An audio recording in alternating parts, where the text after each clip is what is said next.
के बारे में। और सुप्रीम कोर्ट के बारे में जैसे जो जजेस की कंपोजिशन होती है वो देखेंगे, और उनके अपॉइंटमेंट के बारे में जानेंगे, और क्या क्वालिफ़िकेशन चाहिए एक जज बनने के लिए वो भी हम देखेंगे। और जजेस की जो ओथ होती है, जो सैलरी होती है, और उसके अलावा उनका टेन्योर और उनके रिमूवल यानी इम्पीचमेंट के बारे में भी जानेंगे। तो देखिए, जो हमारा इंडियन कॉन्स्टिट्यूशन है उसमें एक इंटीग्रेटेड जुडिशियल सिस्टम की बात की गई है। मतलब कि एक जैसे सुप्रीम कोर्ट है तो वो सबसे टॉप लेवल पे होगा, ठीक है, सबसे ऊपर जो होगा सुप्रीम कोर्ट होगा, उसके बाद आएगा हाई कोर्ट, फिर उसके हाई कोर्ट के नीचे जो है बाकी के लोअर जैसे जो सबऑर्डिनेट कोर्ट्स होते हैं, डिस्ट्रिक्ट कोर्ट्स होते हैं, उसके बाद फिर आएंगे लोअर कोर्ट्स, ठीक है। तो सुप्रीम कोर्ट हाई कोर्ट, उसके बाद सबऑर्डिनेट कोर्ट, फिर डिस्ट्रिक्ट कोर्ट, और उसके बाद लास्ट में लोअर कोर्ट्स, ठीक है। तो हमारे यहाँ एक तरह से इन सबको कंट्रोल करने का काम सुप्रीम कोर्ट ही करता है, ठीक है। The single system of courts adopted the government of India 1935। और जो ये नियम है एक सिंगल सिस्टम ऑफ कोर्ट का, मीन्स सुप्रीम कोर्ट सबसे ऊपर रहेगा और बाकी जो सारे कोर्ट हैं वो इसके अंडर में रहेंगे। तो ये अडॉप्ट किया गया गवर्नमेंट ऑफ इंडिया एक्ट 1935 से, ठीक है। और उस समय जो है ये कहा गया कि सुप्रीम कोर्ट जो है वो सेंटर और साथ साथ जो स्टेट के लॉज हैं इन दोनों को इन्फोर्स करने का काम जो है वो सुप्रीम कोर्ट ही करेगा, ठीक है। मान लीजिए सपोज़ करिए कोई हाई कोर्ट कोई अगर ऑर्डर पास कर देता है, सुप्रीम कोर्ट चाहे तो उसको खारिज करके वो अपना जो है खुद का एक ऑर्डर सुप्रीम कोर्ट पास कर सकता है। लेकिन जैसे अमेरिका का अगर कॉन्स्टिट्यूशन देखें तो वहाँ पे ये सिस्टम बिल्कुल उल्टा है। मतलब कि जो वहाँ फेडरल लॉज होते हैं, मीन्स जो सेंटर के जो लॉज होते हैं, जो केंद्र सरकार के जो लॉज होते हैं, उसको इन्फोर्स करने का काम वहाँ की फेडरल जुडिशरी करती है। मींस वहाँ की जो फेडरल जुडिशरी होगी वो फेडरल यानी सेंट्रल के लॉज को इम्प्लीमेंट करेगी, और स्टेट के लॉज को इम्प्लीमेंट करने के लिए वहाँ पे स्टेट जुडिशरी प्रेजेंट है, ठीक है। तो अगर फेडरल लॉ को इम्प्लीमेंट करना है तो फेडरल जुडिशरी ये काम करेगी, और अगर स्टेट लॉ को इम्प्लीमेंट करना है तो स्टेट जुडिशरी ये काम करेगी, ठीक है। तो यहाँ पे हमें जो अमेरिका में एक डबल सिस्टम ऑफ कोर्ट देखने को मिलता है, ठीक है, जहाँ पे एक कोर्ट सेंटर के लिए है और एक कोर्ट स्टेट के लिए है, और वो दोनों आपस में एक दूसरे के बीच में जो है वो हस्तक्षेप नहीं करेंगे, ठीक है।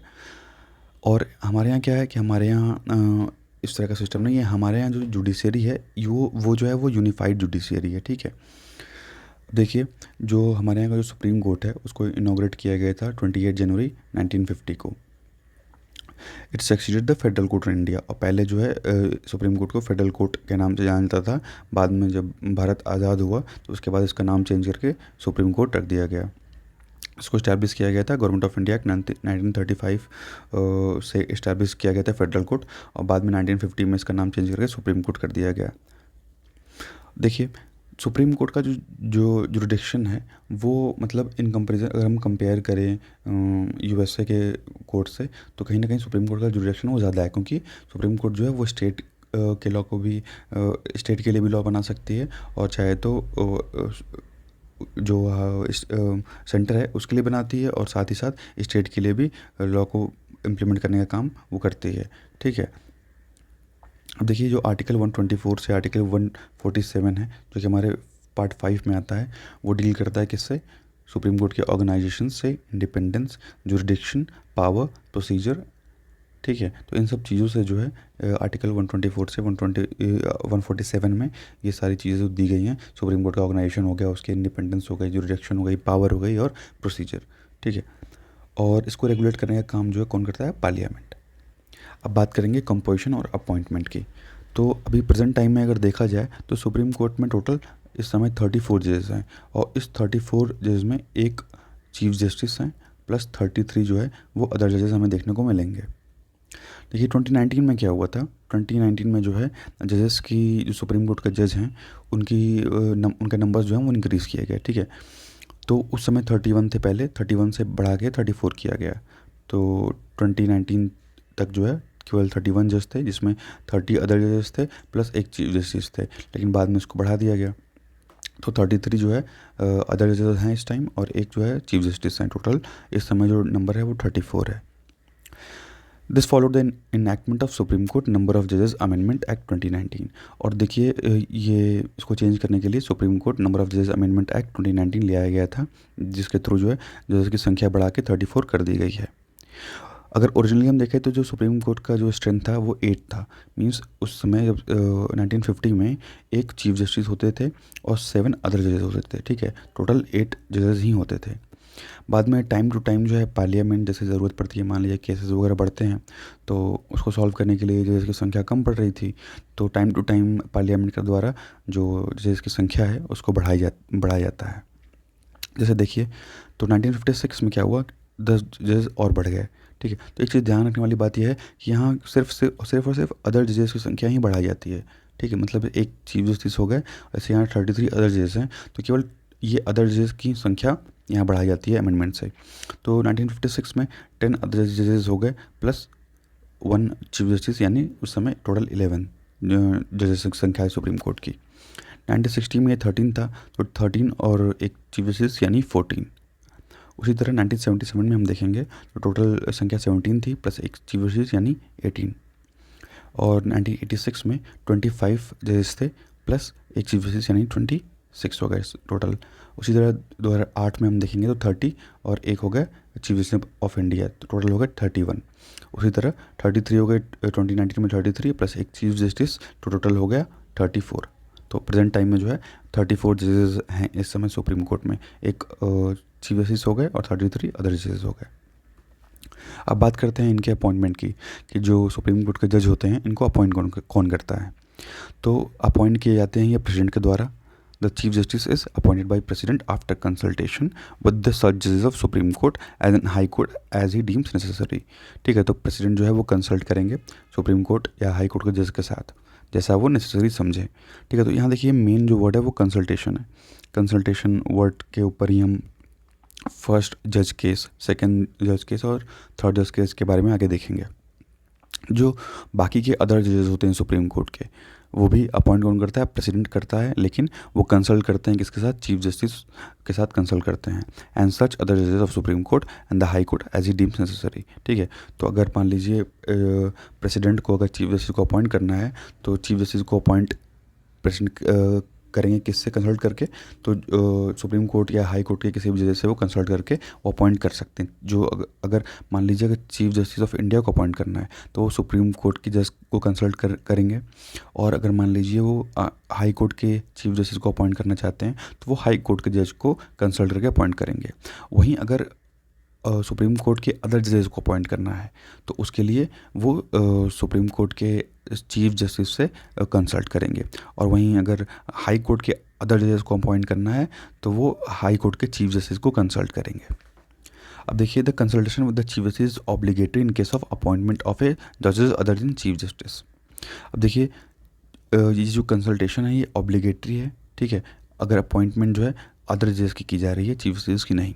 तो ये कंसल्टेशन जो वर्ड है ये इसकी वजह से ही सारे जो जजेस केसेस हुए हैं इस वर्ड के कंट्रोवर्सी की वजह से ही हुए हैं। तो देखते हैं इसके बारे में। तो देखिए सुप्रीम कोर्ट ने टाइम टू टाइम जो है इस वर्ड का डिफरेंट इंटरप्रिटेशन दिया है। जो पहला जज केस था यह हुआ 1982 में। तो उस समय कोर्ट ने ये कहा कि कंसल्टेशन का मतलब होता है कनकरेंस, ठीक है। कनकरेंस का मतलब हो गया कि यहाँ पे केवल जो होगा एक एक्सचेंज ऑफ व्यूज़ होगा, ठीक है। मीन्स एक तरह से प्रेसिडेंट यहाँ अब जो पावर है वो प्रेसिडेंट को मिल गई। मतलब प्रेसिडेंट जो है वो कंसल्ट करेंगे चीफ जस्टिस से, और उसके बाद वो उनकी बात को माने या ना माने वो उनके ऊपर है, ठीक है। तो पहले जिस केस में ये कहा गया, तो इसका मतलब यहाँ जो है पावर अब एक तरह से प्रेसिडेंट को मिल गई। लेकिन देखिए सेकंड जज केस में क्या होता है, 1993 में कोर्ट अपने डिसीजन को रिवर्स करता है, ठीक है। और कंसल्ट करने का मतलब बताता है कनकरेंस, कि मतलब जो चीफ जस्टिस जिसको अपॉइंट करने को बोलेंगे तो उनको प्रेसिडेंट को अपॉइंट करना ही पड़ेगा। Hence it rule that the advice tendered bye the chief Justice of India is binding on the president.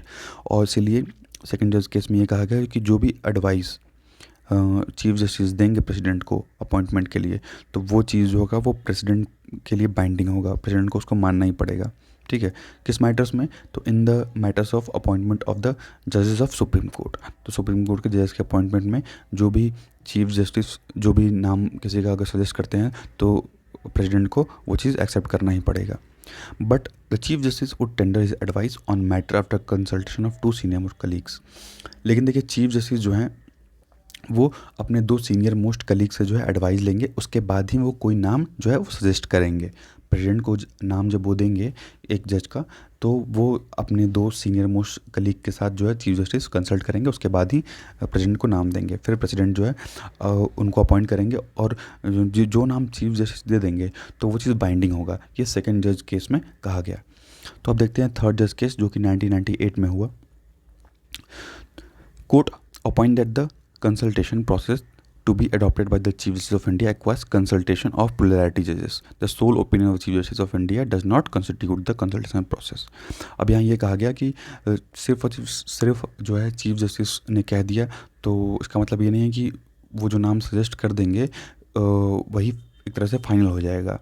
ठीक, यहाँ पे क्या होगा, एक कॉलेजियम का जो है गठन किया जाएगा। ठीक है, तो एक कॉलेजियम होना चाहिए, he should consult A collegium, जिसमें 4 सीनियर मोस्ट जजेस होंगे सुप्रीम कोर्ट के। ठीक है, मीन्स 4 सीनियर मोस्ट जजेस होंगे सुप्रीम कोर्ट के, जिससे जो है चीफ जस्टिस ऑफ इंडिया जो है वो कंसल्ट करेंगे। और अगर इन 4 जजेस में से 2 जजेस जो हैं, मान लीजिए वो नाम सजेस्ट नहीं करते हैं, ठीक है, तो उस समय भी जो है रिकमेंडेशन अगर दिया जाता है चीफ जस्टिस के द्वारा, मान लीजिए 4 जजेस थे तो चीफ जस्टिस ने कंसल्ट किया, जिसमें से 2 लोग जो है वो उन्होंने विरोध में, जैसे सपोज करिए, वोट दिया। ठीक है, तो उसके बाद भी अगर सीजीआई जो है नाम सजेस्ट करते हैं सरकार को, तो वो रिकमेंडेशन जो है वो गवर्नमेंट चाहे तो रिजेक्ट कर सकती है। The court held that the recommendation made by the chief Justice of India without complying with the norms and requirement of the consultation process are not binding on the government. ठीक है, तो मान लीजिए कि अगर सीजीआई इनसे suggest किए हैं और जिसमें से 2 जजेस उनके विरोध में हैं, तब भी सीजीआई नाम आगे बढ़ाते हैं, तो वहाँ पे सरकार जो है इस चीज़ के लिए बाइंडिंग नहीं है। लेकिन अगर ये चारों जजेस एग्री करते हैं नाम को, ठीक है, मीन्स कोई नाम चुना गया, तो सीजीआई जो है कंसल्ट किए, इन 4 अदर जो जजेस थे इनसे कंसल्ट किए, तो अगर मान लीजिए उसके बाद ये नाम देते हैं प्रेसिडेंट को, तो अब यहाँ प्रेसिडेंट पे वो चीज़ बाइंडिंग होगी, क्योंकि यहाँ पे जो है सभी जजेस ने एग्री किया है, इस नाम को रिकमेंड किया है। तो उसके बाद देखिए 2014 में जब बीजेपी की गवर्नमेंट आती है, तो यहाँ 99th कॉन्स्टिट्यूशनल अमेंडमेंट एक्ट पास किया था इनके द्वारा 2014 में, और नेशनल जुडिशियल अपॉइंटमेंट कमीशन का जो है फॉर्मेशन किया जाता है। ठीक है, तो उसके लिए नेशनल जुडिशियल अपॉइंटमेंट कमीशन का एक्ट पास किया जाता है, और नेशनल जुडिशियल अपॉइंटमेंट कमीशन का गठन किया जाता है। और ये कहा जाता है कि जो ये नेशनल जुडिशियल अपॉइंटमेंट कमीशन है, ये भी जो कॉलेजियम सिस्टम चला आ रहा है जजेस को अपॉइंट करने के लिए, तो ये इसको रिप्लेस करेगा। लेकिन 2015 में ही क्या होता है, सुप्रीम कोर्ट जो है 99th कॉन्स्टिट्यूशनल अमेंडमेंट को ये कहती है कि जो नेशनल जुडिशियल अपॉइंटमेंट कमीशन है, जो ये एक्ट है, ये एक्ट अनकॉन्स्टिट्यूशनल और वॉइड है। ठीक है, तो उसी के बाद से क्या होता है, कॉलेजियम सिस्टम जो है फिर से चलने लगता है। तो अभी भी जो जजेस की नियुक्ति होती है वो कॉलेजियम सिस्टम के थ्रू ही की जाती है। तो जो ये 99th कॉन्स्टिट्यूशनल अमेंडमेंट को जो नल एंड वॉइड डिक्लेयर किया गया था सुप्रीम कोर्ट के द्वारा, तो वो उसको हम लोग एज ए 4th जज केस देखते हैं। ठीक है, 4th जज case 2015। The court appointed the new system NGSC would affect the independence of the judiciary. और कोर्ट ने क्या कहा कि जो नेशनल जुडिशियल अपॉइंट कमीशन अगर बन जाता है, तो ये कहीं ना कहीं जो जुडिशरी के एक इंडिपेंडेंस है उसको अफेक्ट करेगा, क्योंकि अब इसमें कुछ प्रोविजंस ऐसे थे कि जो अपॉइंटमेंट का काम है वो गवर्नमेंट के हाथ में, यानी सरकार के हाथ में, पार्लियामेंट के हाथ में जा रहा था। तो उसमें जो है अगर पार्लियामेंट या सरकार अगर अपॉइंटमेंट करने लगती, तो वो अपने ही आदमी बैठाने की कोशिश करती। तो इसीलिए जो है सुप्रीम कोर्ट के द्वारा इस चीज़ को अनकॉन्स्टिट्यूशनल और वॉइड जो है घोषित कर दिया गया। अब हम बात करेंगे, देखिए चीफ जस्टिस की अपॉइंटमेंट की। तो देखिए 1950 से 73 के बीच में जो सीनियर मोस्ट जज होते थे सुप्रीम कोर्ट के, जो भी सीनियर मोस्ट जज होते थे सुप्रीम कोर्ट के, उनको ही चीफ जस्टिस ऑफ इंडिया जो है अपॉइंट किया जाता था प्रेसिडेंट के द्वारा। ठीक है, लेकिन इस चीज़ का वायलेशन कब होता है, तो 1973 में। इस समय कांग्रेस की गवर्नमेंट होती है, और 3 सीनियर मोस्ट जजेस को छोड़ करके जो चौथे सीनियर मोस्ट जज होते हैं एएन रे, तो इनको चीफ जस्टिस ऑफ इंडिया जो है अपॉइंट किया जाता है। तो इसकी वजह से क्या होता है कि जो अदर 3 सीनियर मोस्ट जज होते हैं, इनसे जो सीनियर होते हैं 3 जज, ये इस चीज़ की वजह से बाकी वो तीनों जज जो है रिज़ाइन कर देते हैं। उसी तरह 1977 में भी फिर एक बार फिर क्या होता है, इस समय भी कांग्रेस की सरकार रहती है, इंदिरा गांधी जी प्राइम मिनिस्टर रहती हैं, तो एमयू बेग को अपॉइंट किया जाता है as Chief Justice of India. और उस टाइम जो है 4 सीनियर मोस्ट जज को छोड़ दिया जाता है। तो ये मतलब एमयू बेग जो है ये 5वें नंबर पे सीनियर थे, इनसे 4 लोग और सीनियर थे, तो उनको अपॉइंट ना करके एमयू बेग को जो है अपॉइंट किया जाता है। तो यहाँ पे भी क्या होता है, ये जो 4 जजेस होते हैं ये रिज़ाइन कर देते हैं। This description of government was cartel by the supreme court in second जज केस। तो इसी चीज़ को जो है सेकंड जजेस केस में जो है ये कर्टेल किया गया था, in which supreme court ruled that the senior most जज of supreme court should be alone be appointed to the office of justice of India. तो सेकंड जज केस में सुप्रीम कोर्ट के द्वारा ये भी कहा गया कि जो सबसे ज़्यादा सीनियर मोस्ट जज होगा सुप्रीम कोर्ट का, ये चीज़ कंपलसरी है कि सरकार उसी को Chief Justice of India appoint करेगी और किसी को नहीं। अब बात करते हैं जजेस की क्वालिफिकेशन, ओथ और सैलरीज के बारे में। तो देखिए, ए जज to be appointed as Supreme Court, अगर कोई जज है अगर उसको अपॉइंट होना है तो कुछ क्वालिफिकेशंस उनको पूरी करनी पड़ेगी। जैसे पहले तो भारत के नागरिक होने चाहिए, इंडियन सिटीजन होने चाहिए, और वो किसी हाई कोर्ट के जज रहे हों 5 साल तक, ठीक है, किसी भी हाई कोर्ट के जज रहे हों 5 साल तक, और हाई कोर्ट इन सक्सेशन मींस जैसे मान लीजिए वो 2 साल पटना हाई कोर्ट के जज रहे, 1 साल जो है इलाहाबाद हाई कोर्ट के जज रहे, फिर 1 साल किसी और हाई कोर्ट के जज रहे। तो ऐसे ऐसे करके मान लीजिए वो 5 साल जो है पूरा कर लेते हैं, जज रहते हैं, तो उस तब भी वो एलिजिबल हैं सुप्रीम कोर्ट के जज बनने के लिए, ठीक है। He should have been an advocate of High Court, या अगर इसके अलावा और कर सकता है तो अगर वो हाई कोर्ट के एडवोकेट रहे हों 10 साल तक, तो जो 10 साल तक हाई कोर्ट का एडवोकेट रहेगा वो भी एलिजिबल होगा, ठीक है। और high court in section means मान लीजिए वो 5 साल यहाँ प्रैक्टिस किए हों पटना हाई कोर्ट में, 5 साल फिर उन्होंने इलाहाबाद हाई कोर्ट में प्रैक्टिस किया, 5 साल किसी और, ऐसे ऐसे करके जो है अलग अलग हाई कोर्ट में प्रैक्टिस किया हो, लेकिन टोटल वो 10 साल पूरा कर रहे हों, ठीक है, तब भी वो इस चीज़ के लिए एलिजिबल होंगे। He should be A distinguished jurist, और प्रेसिडेंट के ओपिनियन में अगर कोई डिस्टिंग्विश्ड जूरिस्ट है तो वो भी एलिजिबल होगा जज बनने के लिए, ठीक है। तो इसी चीज़ से क्लियर होता है कि that the constitution has not prescribe minimum age. तो इससे हमें ये पता चलता है कि कोई भी मिनिमम एज जो है एक जज बनने के लिए, अगर आपको सुप्रीम कोर्ट का जज बनना है तो कोई भी मिनिमम एज जो है वो नहीं है, कोई भी बन सकता है। लेकिन मैक्सिमम एज क्या है, तो जैसे सुप्रीम कोर्ट का अगर हम जज देखें तो सुप्रीम कोर्ट के जज के लिए 65 ईयर्स जो है वो मैक्सिमम एज है। वहीं हाई कोर्ट के जज के लिए जो मैक्सिमम एज है वो 62 ईयर्स है। मीन्स एक सुप्रीम कोर्ट का जो जज होगा वो 65 पे रिटायर हो जाएगा, और जो हाई कोर्ट का जज होगा वो 62 ईयर्स पे रिटायर हो जाएगा। लेकिन इन दोनों के लिए जो एक मिनिमम जज एज होती है, चाहे वो सुप्रीम कोर्ट का जज हो या हाई कोर्ट का, कोई भी मिनिमम जो एज है वो हमारे कॉन्स्टिट्यूशन में नहीं दी गई है। अब हम बात करते हैं इनकी शपथ की, ओथ या फॉर्मेशन। तो देखिए, a person appointed as a जज of supreme court before entering upon his office makes and subscribe an oath and formation before the president, ठीक है। तो राष्ट्रपति के सामने राष्ट्रपति जो है इनको अब शपथ दिलाएंगे, या राष्ट्रपति के द्वारा कोई पर्सन जो है इस काम के लिए नॉमिनेट भी किया जा सकता है। इन इज ओथ, अब देखिए अपने ओथ में क्या ये स्वेयर करते हैं, तो to be truth, faith and allegiance in the Constitution of India, to uphold the sovereignty and integrity of India, to duly and faithfully and to the best of his ability, knowledge and judgment perform the duties of office without fear of favor, affection or ill will, ठीक है। to uphold the Constitution and the law। तो ये सारे जो oaths वगैरह ये ले जाते हैं। मेन चीज़ यहाँ याद रखने की बात ये है कि जज को जो है सुप्रीम कोर्ट के जज को ओथ कौन दिलवाता है, तो राष्ट्रपति दिलवाते हैं, या राष्ट्रपति के द्वारा कोई अगर व्यक्ति इस काम के लिए नियुक्त किया गया है तो वो भी इनको ओथ दिलवा सकता है। सैलरीज़ की बात करते हैं, तो salaries, allowance, privileges, leave and pension of जजेस of supreme court are determined from time to time by the parliament.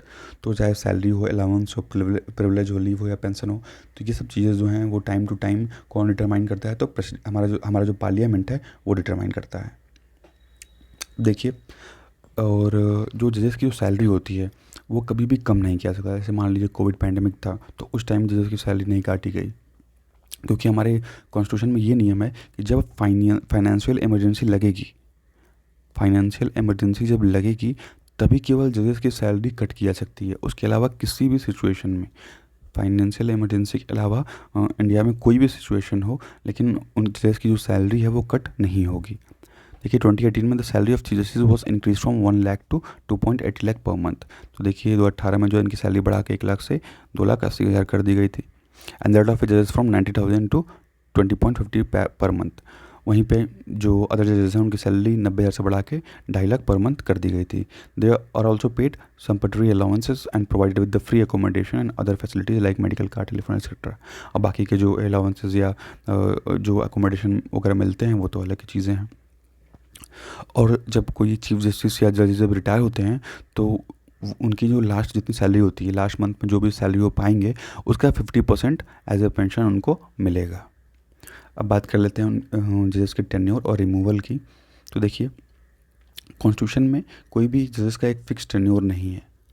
केवल ये कहा गया है कि जब तक किसी भी जज की जो एज है वो 65 ईयर्स नहीं हो जाती है तब तक वो सर्व करेंगे एज ए सुप्रीम कोर्ट जज। Any question regarding his age is to be determined by such authority in such manner as provided by Parliament. और मान लीजिए अगर इनके एज से रिलेटेड कोई इशू होता है तो वो सभी मैटर जो है पार्लियामेंट के द्वारा जो है वो डील किया जाएगा।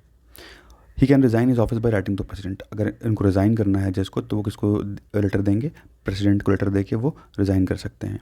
और he can be remove from his office by president on recommendation of parliament.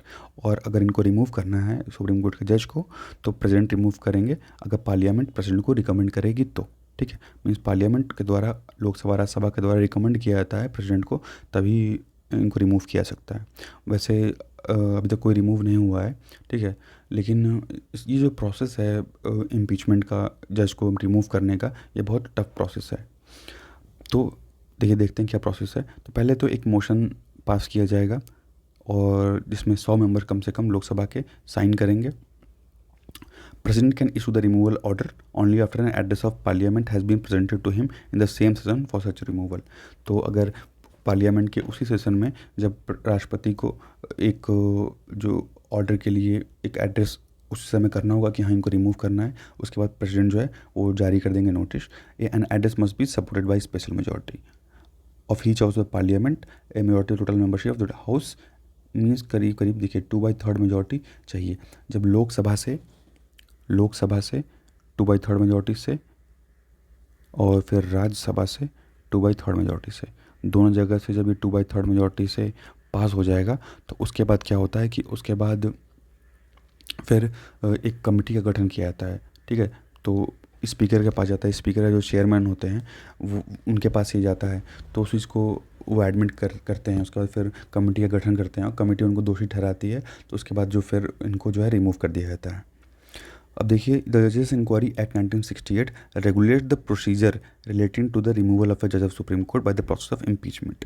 तो देखिए, जो जजेस इंक्वायरी एक्ट 1968 है, ये जो इससे रिलेटेड जो भी प्रोसीजर्स हैं इम्पीचमेंट के वो इसमें दिए हुए हैं।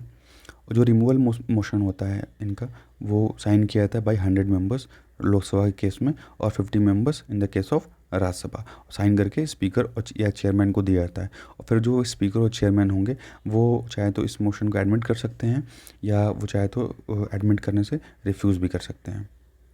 अगर एडमिट कर लेते हैं इस मोशन को तो स्पीकर या चेयरमैन जो होंगे is to constitute a 3 member committee. ठीक है, तो चार्जेस को इन्वेस्टिगेट करने के लिए 3 मेंबर की 3 सदस्यों की जो है कमेटी का गठन स्पीकर या चेयरमैन के द्वारा जो है किया जाएगा। और इस कमेटी में कौन कौन होगा, तो देखिए 3 इंपॉर्टेंट कौन कौन से लोग हैं। तो पहले चीफ जस्टिस ऑफ ए जज ऑफ सुप्रीम कोर्ट। ठीक है, तो सुप्रीम कोर्ट के चीफ जस्टिस या सुप्रीम कोर्ट के कोई जज होंगे। ये chief Justice of A high court. ठीक है, तो हाई कोर्ट के सीजीआई हो जाएंगे। और एक डिस्टिंग्विश जूरिस्ट होंगे। ये 3 लोग होंगे जो इनकी जांच करेंगे। अगर वो कमेटी जज को गिल्टी पाती है ऑफ मिसबिहेवियर और सफरिंग फ्रॉम एन इनकैपेसिटी, तो याद रखिए कि जज को रिमूव करने का सिर्फ 2 ही तरीका है, एक प्रूव्ड मिसबिहेवियर, ठीक है, या प्रूव्ड इनकैपेसिटी। इन्हीं 2 वजहों से केवल रिमूव किए जा सकते हैं। तो उसके बाद अगर ये मान ली गिल्टी प्रूव हो जाते हैं तो उसके बाद house can take up the consideration of the motion after the motion is pass by each of the Parliament. उसके बाद मोशन जो होगा वो दोनों पार्लियामेंट यानी लोकसभा और राज्यसभा से दोनों से पास कराया जाएगा बाय स्पेशल मेजॉरिटी। ठीक है, तो यहाँ कहने का मतलब है बाय 2/3 मेजॉरिटी से ये पास कराया जाएगा। And address is to presented the President for removal of this. उसके बाद जब पास हो जाएगा तो फिर प्रेसिडेंट जो होंगे वो इसको रिमूव कर सकते हैं बाय पासिंग एन ऑर्डर। ठीक है, तो प्रेसिडेंट जो है एक ऑर्डर पास करके जज को रिमूव कर लेंगे। It is interesting to know that Supreme Court has been impeached. अभी तक देखिए क्या है कि सुप्रीम कोर्ट के किसी भी जज को इम्पीच नहीं किया गया है, लेकिन वी रामास्वामी थे, तो 1991 से 93 के बीच में ये जज थे सुप्रीम कोर्ट के। तो यहाँ पे जो इंक्वायरी कमेटी है इनको गिल्टी मतलब मान ली थी of misbehaviour. He could not be removed as a impeachment motion was defeated in Lok Sabha. लेकिन लोकसभा में क्या होता है कि जो इनके खिलाफ जो मोशन पास हुआ रहता है वो डिफीट हो जाता है, ठीक है, क्योंकि जो कांग्रेस के जो मेंबर्स होते हैं वो वोट करने से ही मना कर देते हैं। तो इसी वजह से जो है ये बच जाते हैं और इनका इम्पीचमेंट जो है वो नहीं होता है। तो आज की वीडियो में बस इतना ही। Thank you, thanks for watching.